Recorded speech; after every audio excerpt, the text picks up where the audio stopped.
Hello, good evening. Ruth Davidson has told the Tory party to fall in behind the Prime Minister on Brexit, in what will be seen as a rebuke to the likes of Boris Johnson and other Brexiteers.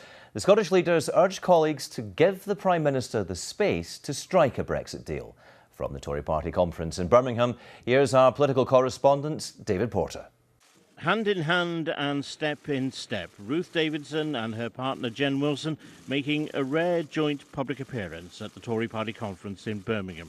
Brexit is the dominant topic.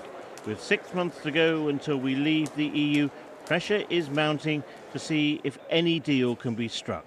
And from the Tory leader in Scotland, this message to all other Conservatives. I think I would say to all my colleagues, we've had 2 years where there's been quite rightly a vibrant debate within our party, within other parties around the vote. But now is this crucial time where the Prime Minister really has to be given the space to deliver a deal for our country, and I stand behind the Prime Minister. That's brilliant. I mean, that's not perhaps immediately. Yeah. From the political to the personal, gifts from the Prime Minister to Ruth Davidson ahead of the birth of her first child.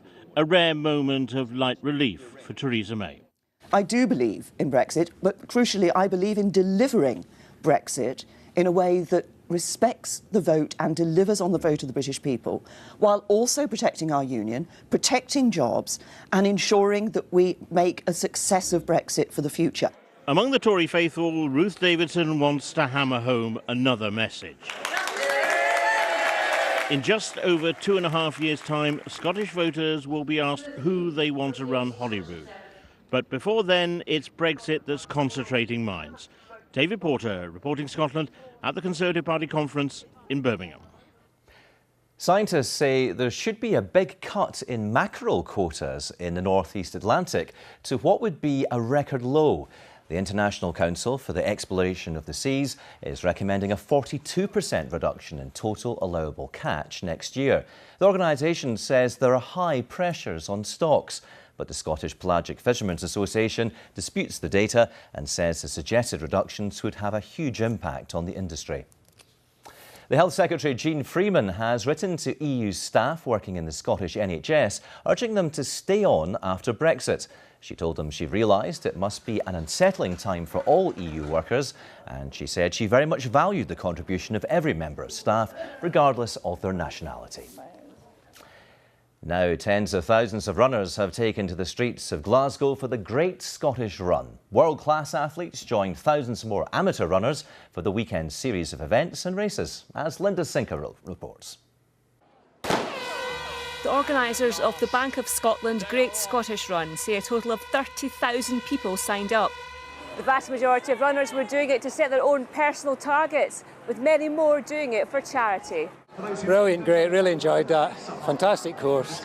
Great atmosphere in Glasgow. It's always a good one. The crowds are great. I was pleased with that. That's the first time I've run the race in about 20 years, so I was delighted with it. The brother of the frightened rabbit singer Scott Hutchison, who took his own life earlier this year, ran in the half marathon to raise awareness of mental health issues. It's tough, but it's, I'm taking inspiration from the reason I'm running, and, I've got Scott with me here as well. So yeah, it's hard, but, I've listened to some good music that's reminding me of him and raising awareness for mental health. Ahead of the races, the M8 was shut for up to 3 hours due to a police incident. The M8 did start reopening in time, and we hit our 9:45 start time, which was great. And yeah, we had a few late starters, but other than that, it was on time. In the 10K, Adam Craig from Edinburgh AC was first over the line, while Gemma Steele won the women's race.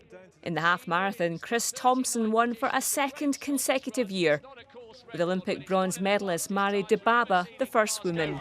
Dibaba is the Great Scottish Run champion for 2018. Linda Sinclair reporting Scotland, Glasgow.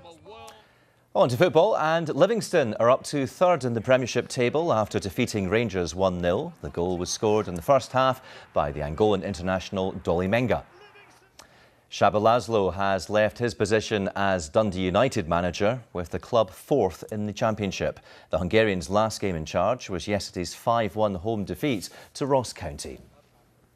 Let's find out what the weather has in store. Causes in the map for us. Thank you, Graham. Good evening. Well, it's been a day of sunshine and blustery showers and a few rainbows too, as spotted by one of our weather watchers. And for the rest of this evening, those showers will tend to fade away. And there is a lot of dry weather around. Although it remains breezy, there will be long clear skies, allowing temperatures to fall. So for towns and cities, we're looking at lows of around 2 to 5 Celsius, but locally down to freezing and still quite gusty. These black circles representing the gusts of up to 50 miles per hour across parts of the Northern Isles.